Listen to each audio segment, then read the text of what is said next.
Alhamdulillah pagi ini Bapak bisa rawuh di dalam pertemuan kami ini. Pada poin yang ketujuh yang Bapak sampaikan kepada kami tentang energi, saya hanya ingin mengingatkan bahwa Allah Subhanahu wa Ta'ala sudah memberikan rezeki yang sangat berlimpah kepada Indonesia berupa sinar matahari. Oleh karena itu Bapak, sebagai Menteri Riset, saya mohon bisa memanfaatkan semaksimal mungkin pada siang hari yang sangat panas ini akan bisa sejuk kalau dimanfaatkan, kemudian di malam harinya akan bisa gencar-gencar dengan listrik yang akan berlimpah yang pasti tidak kekurangan. Kami mohon untuk mendapatkan perhatian ini karena Allah sudah memberikan berlimpah tenaga surya di Indonesia ini. Kalau ada yang kurang berkenan, saya mohon maaf. Wassalamualaikum warahmatullahi wabarakatuh. Assalamualaikum warahmatullahi wabarakatuh. Perkenalkan, nama saya Muhammad Dai dari Universitas Muhammadiyah Surakarta. Pertanyaan saya yang pertama terkait dengan Peraturan Menteri yang baru yang nomor 26 tahun 2015, khususnya yang pasal 1 ayat 6 dan 7 Bapak. Ayat 6 di situ dinyatakan bahwa NIDN itu adalah dosen tetap yang pembiayaannya adalah melalui kementerian atau melalui keuangan negara. Sedangkan yang ayat 7 itu tentang NIDK, itu adalah yang pembiayaannya dikeluarkan oleh perguruan tinggi. Nah, ini mohon penjelasan, apakah nanti dosen-dosen tetap yang sudah ber-NIDN itu kemudian berubah menjadi NIDK? Kalau secara tekstual itu kan maknanya seperti itu untuk dosen yang belum mendapatkan sertifikat. Kemudian yang kedua, terkait dengan masalah komposisi dosen. Dalam SNPT yang lama itu sudah disebutkan bahwa dosen tidak tetap itu bisa digunakan untuk menjadi nisbah dalam pengelolaan perguruan tinggi. Sejauh ini kami belum mendapatkan kejelasan tentang pengelolaan dosen tidak tetap ini menjadi nisbah dalam PDDT. Karena menurut hemat kami, yang namanya perguruan tinggi swasta itu, sistem dosen tidak tetap itu merupakan sistem yang cukup baik. Karena dengan dosen tidak tetap yang kami ini mengakomodasi praktisi-praktisi, profesi-profesi yang sudah malah melintang di dunia selain perguruan tinggi, itu bisa kami akomodasi. Yang memang sebetulnya di Peraturan Menteri Dikti ini sudah muncul di Peraturan Nomor 26. Singkatnya aja. Kemudian yang ketiga, mengenai riset. Ini titipan pertanyaan, ini kok risetnya bidang eksakta semua, yang bidang sosial bagaimana? Itu saja 3 pertanyaan dari kami. Terima kasih. Assalamualaikum warahmatullahi wabarakatuh. Nama saya Asa Atitoyo, Pembina Yayasan Ngudi-Waluyo Ungaran. Tadi sebenarnya pertanyaan saya sudah saya sampaikan kepada Prof. Yohanes, tapi rasanya masih belum tuntas karena beliau menyarankan nanti ditanyakan lebih lanjut pada Pak Dirjen. Ini kebetulan langsung Pak Menteri. Jadi kami Yayasan Ngudi-Waluyo Ungaran memiliki 3 institusi, APER, AKBID, dan STIKES. Nah, tentunya pertanyaan kami ini juga berkaitan dengan Good Governance University, karena kami sedang mengupayakan ingin merubah bentuk menjadi universitas dari 3 institusi tadi.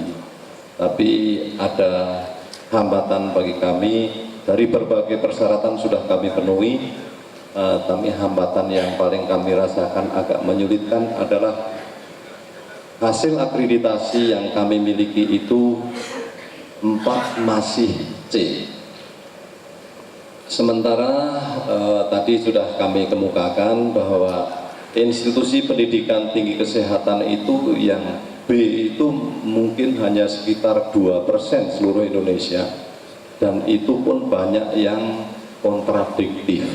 Tadi juga sudah disampaikan pada Prof. Yohanes bahwa ada yang diselenggarakan di ruko malah mendapat B, atau mungkin kontraknya tadi Prof. Yohanes bilang di kuburan Nah, itu pun malah mendapat B, kami yang sudah sepenuh hati dan tunggang langgang masih C. Nah, persoalannya yang ingin kami tanyakan adalah apakah bisa dengan persyaratan harus B tadi untuk perubahan bentuk jadi akademi dan stikes menjadi universitas tadi artinya ditutupi dengan cara segera mengajukan reakreditasi lebih dulu, terlepas dari kapan diakreditasi ataupun hasilnya. Begitu Prof. Terima kasih sebelumnya. Terima kasih atas waktunya Pak. Yang pertama kami sampaikan, perkenalkan dulu, nama saya Umar Dhani dari Yayasan Indonesia Baru Klaten, pengelola Politeknik Manufaktur Logam di Sentra Ceper, Kabupaten Klaten, Pak. Saya sangat apresiasi sekali apa yang disampaikan Prof tadi terkait dengan masalah SDM, Pak. Terutama kami selaku pengelola di sekolah swasta ini, kita ingin bagaimana agar SDM itu bisa juga lebih berkualitas, Pak, sebagai pengelola di Politeknik ataupun juga di sekolah tinggi, universitas dan sebagainya. Untuk program Bapak tadi, untuk magister ke doktor, saya melihat, membaca di beberapa media massa, terutama elektronik tadi Pak, khusus untuk beasiswa yang S2, itu khususnya untuk masalah umur Pak, bagi yang swasta ini. Kebetulan banyak dari kawan-kawan yang kebetulan umurnya sudah agak lebih uzur gitu Pak. Nah di situ dibatasi maksimal umur. Padahal kita ingin berbuat sesuatu untuk bangsa dan negeri ini agar lebih baik Pak. Barangkali nanti dari Kementerian Bapak bisa membuka lebih luas lagi untuk masalah umur tadi. Selanjutnya Pak, yang kaitannya dengan masalah riset bulan yang disampaikan Bapak khususnya untuk logam, itu sangat luar biasa Pak menurut kami.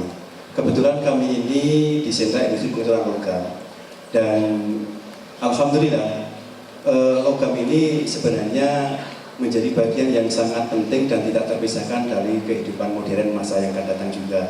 Untuk itu kalau Bapak sudah menaruh sesuatu yang urgen di sini, kami sangat appreciate Pak, karena salah satu prodi yang kita lakukan di Politeknik Polman Ceper tadi, salah satunya adalah pengecoran logam Pak, foundry casting atau peleburan besi logam dasar. Tapi hanya baru sebatas D3 Pak. Nah barangkali mungkin nanti kita bisa mohon bimbingan maupun juga arahan dan bantuannya agar SDM yang telah diluluskan, alhamdulillah tidak kurang dari 90% Pak, lulusan kita itu sudah bisa mengakses ke perusahaan-perusahaan skala besar nasional di Indonesia ini Pak. Nah, kalau nanti bisa ahli media terus kemudian ditingkatkan sehingga muncul engineering baru di bidang logam dasar, ini sangat luar biasa. Untuk itu kita mohon bantuan dan pembinaan lebih lanjut Pak. Demikian, terima kasih. Terus pertanyaannya sekarang, bagaimana riset ke depan? Ini energi tentang renewable, khususnya pada solar cell, ini selalu kami kembangkan terus. Bahkan kami baru meminta pada rektor, beberapa rektor untuk melakukan kerjasama dengan Finlandia, di mana Finland telah mengembangkan terhadap renewable energy. Nah itu masalah solar cell. Ini yang harus kita lihat. Kalau kita lihat nanti ada yang penelitian di bidang windmill, bidang angin, ini pun masih sangat terbatas. Pada geothermal kita juga masih terbatas sekali. Ternyata apa yang dilakukan cost-nya itu adalah masih mahal, tapi sebenarnya menurut saya hitung tidak begitu mahal, walaupun di atas harga rata-rata dari perkawihannya dengan biofuel yang sekarang jalan. Ini saya sudah lakukan Pak. Untuk mencoba semacam itu, rumah coba menggunakan solar cell. Mungkin di antara Bapak dan Ibu semuanya, apakah rumah-rumah Bapak dan Ibu semuanya sudah menggunakan solar cell sebagai alternatif? Belum ada loh. Karena saya sudah berpikir, saya sejak tahun 2009 berpikir bagaimana solar cell itu kita gunakan. Saya sudah manfaatkan ini. Karena apa? Saya hanya berpikir, besok kalau saya pensiun, saya sudah tidak bergantung pada listrik PLN. Mau yang gitu, pikirannya sederhana. Kalau saya tergantung dari PLN, mesti biaya listrik akan naik terus. Akan kenaikannya seperti deret gitu. Oleh karena itu, ini harus kita coba mulai. Bahkan saya akan mencoba nanti hasil riset ini, semua kantor Kementerian Ristek dan Dikti nanti ke depan saya pengennya yaitu ada solar cell yang bisa dikembangkan di perguruan tinggi masing-masing untuk sebagai cadangan alternatif penerangan khususnya di malam hari. Minimal itu. Ini yang sudah dilakukan, Pak. Solar cell sekarang sudah bisa menghasilkan ada yang bisa dimanfaatkan untuk pendingin ruang, yaitu ruang AC. Sudah ada. Ini harus kita benchmark terus. Ini pengembangan terus nih. Oleh karena itu tempat Bapak harus mengembangkan. Bapak punya bidang elektro nggak? Nah, kalau nggak punya, Bapak mikir ke sana. Jangan mikir ilmu sosial, tapi mikirnya yang ilmu sosial harus kita kembangkan. Seperti yang pertanyaan tadi dari Bapak. Kok semua bidang risetnya adalah di bidang eksakta? Sosial di mana letaknya? Ilmu sosial itu, walaupun saya sekarang ilmu sosial itu adalah pendukung terhadap eksakta engineering. Coba sekarang kita mau bicara apa? Masalah antropologi budaya. Apa ada sih antropologi itu berkembang sebelum engineering muncul? Gak ada. Contoh sederhana lah, Bapak dan Ibu pasti pakai HP. Apakah sosial kita, masyarakat kita itu sebelum ada HP sudah punya pengaruh sifat yang kayak apa itu, seseorang akan berpikir lebih sederhana, kita kirim data melalui SMS supaya akhirnya silaturahim cukup dengan SMS sekarang gitu. Akhirnya orang berkunjung ke rumah untuk apa itu, kalau pas Lebaran mulai berperang, yang banyak adalah SMS. Pada hari Natal juga sama, pada tahun baru juga akan sama kan. Ini mempengaruhi perubahan perilaku manusia. Karena apa? Teknologi. Jangan dibalik, sosial dulu baru teknologi. Oleh karena itu sosial harus mengerti. Satu, di bidang manajemen ini pun juga gitu sama. Kami ada di Dewan Riset Nasional bidang-bidang humaniora itu selalu dikaitkan pada 7 bidang tadi, selalu. Jadi di bidang food and tentu bidang health and medicine, bidang obat-obatan dan kesehatan. Contoh sederhana, banyak obat kita yang namanya gel, yang kapsul, bentuknya kapsul. Ini kan kalau kita berbicara tentang murah dan tidak atau mahal, gel itu yang paling murah bahan bakunya adalah dari lemak babi, ya, lemak babi.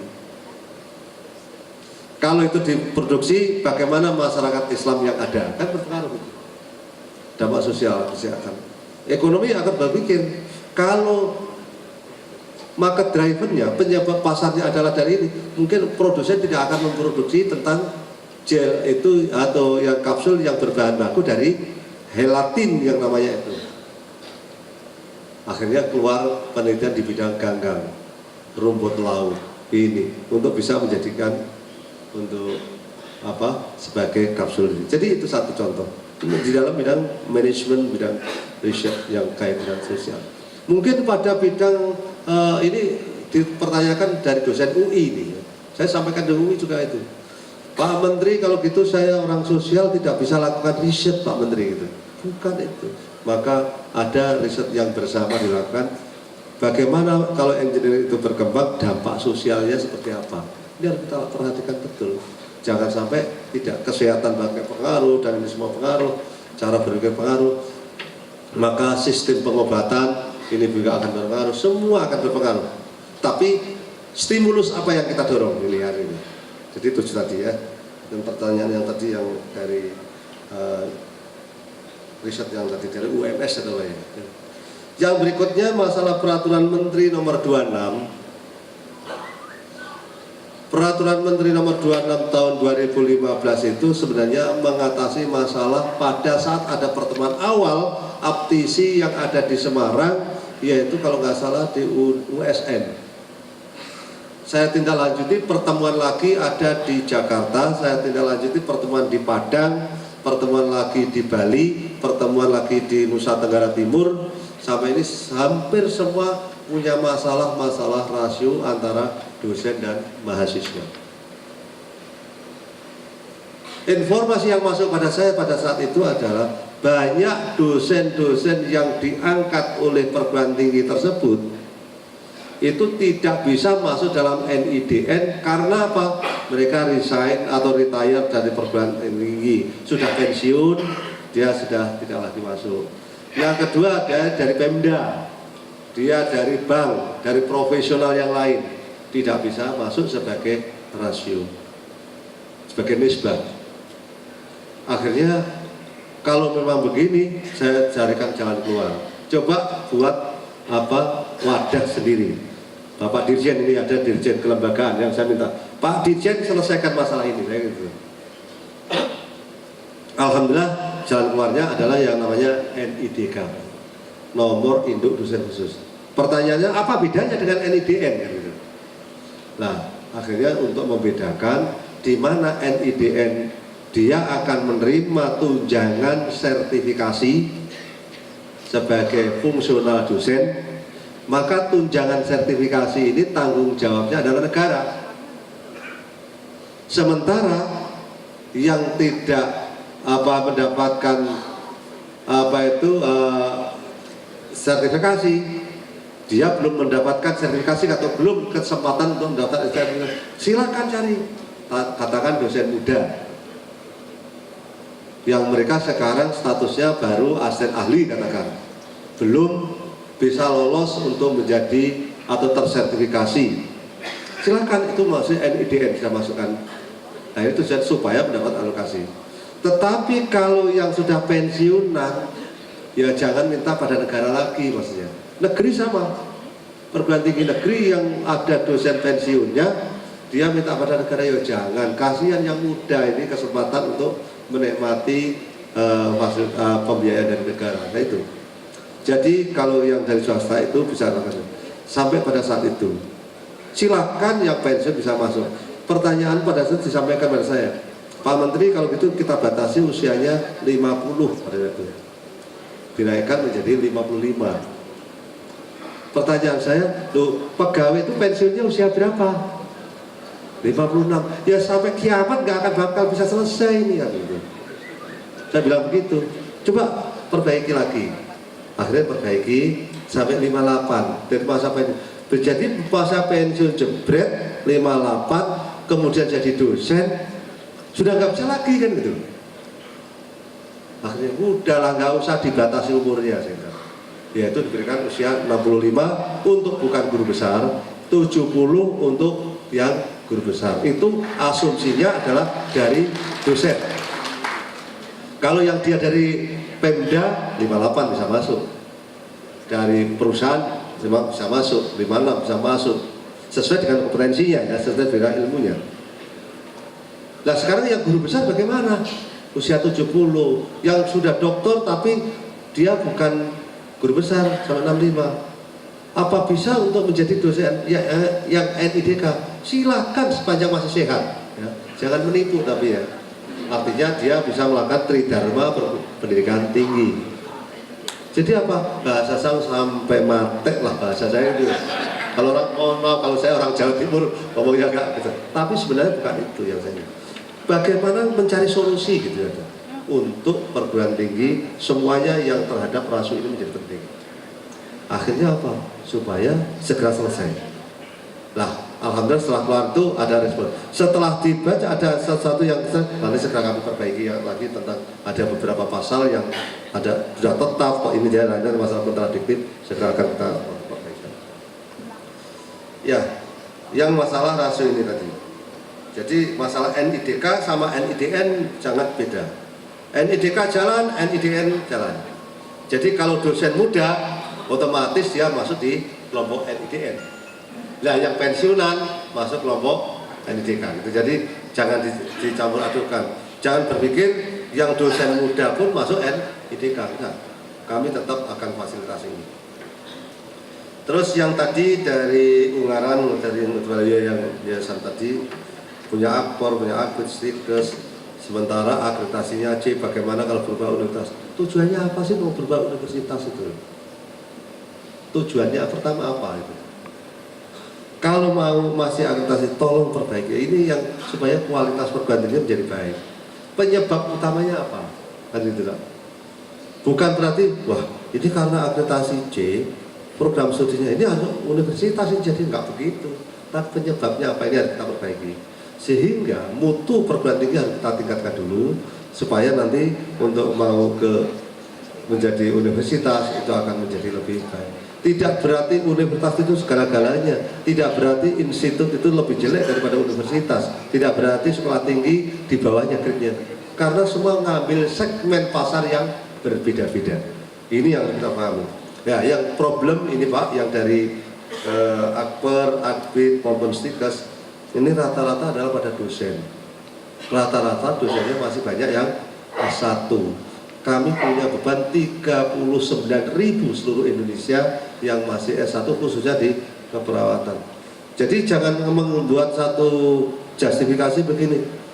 Mana yang ini apa berarti kebidanan yang hanya terbatas di hanya 1 dan 2. Kalau gini terus nggak bisa berkembang. Bukan itu cara berpikirnya. Harus kita tingkatkan kualitasnya dulu untuk meningkatkan itu. Ini yang sangat penting buat kita. Yang tadi yang politeknik, mohon maaf yang dari CPR tadi, ya, ini saya sangat senang sekali yang CPR punya politeknik logam ini, kita harus bisa kembangkan. Masalah umur untuk menerima beasiswa, sebenarnya kalau Bapak hitung, kalau itu disekolahkan, kalau Bapak sendiri menghitung ya, mohon maaf, sudah usia sekian, katakan usia 50 atau 60 lah, dia sekolah untuk mendapatkan beasiswa. Kalau kira-kira Bapak akan memberi beasiswa nggak usia 60?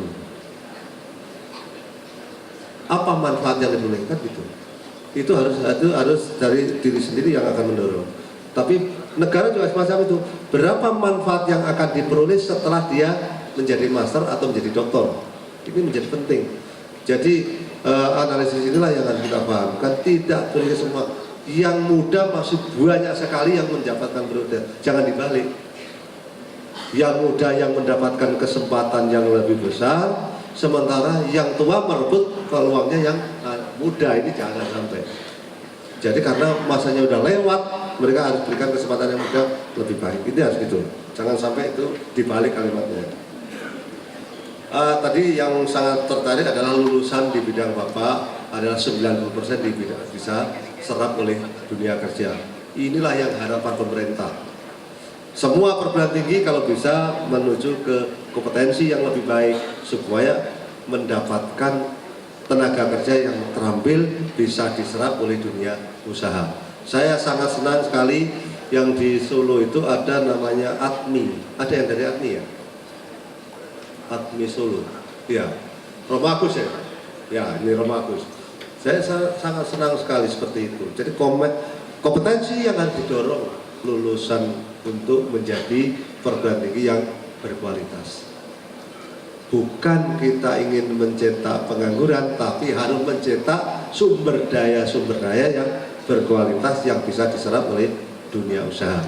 Dalam ini masyarakat dan masyarakat. Bapak dan Ibu sekalian yang saya hormati, ini juga nanti kaitannya ini ATMI yang ada di Solo ini. Kami sudah berbicara dengan Papua, ini mohon nanti bisa dibantu Papua Pak. Karena Papua ingin mendapatkan pendidikan seperti yang ada di ATMI Solo tersebut, tapi di bidang food and wood technology. Jadi bidang pangan dan di bidang kayu, perkayuan yang di Papua nanti. Bapak dan Ibu sekalian yang saya hormati, inilah yang bisa kami sampaikan. Saya sangat menyambut baik, sangat senang sekali apa yang disampaikan, apa yang diinisiasi oleh Bapak Koordinator melakukan rapat di sini untuk mengevaluasi program-program yang ada, dan yang nanti perguruan tinggi yang sedang bermasalah nanti kami akan panggil koordinator plus perguruan tinggi tersebut kami akan lakukan karantina untuk menyelesaikan masalah-masalah itu. Jangan sampai ini menambah beban negara. Itu yang harus kami lakukan. Mudah-mudahan semua bisa berjalan dengan baik. Saya mohon maaf apabila tutur kata saya kurang berkenan dan ibu sekalian pada siang hari ini. Akhirul kalam, wassalamualaikum warahmatullahi wabarakatuh.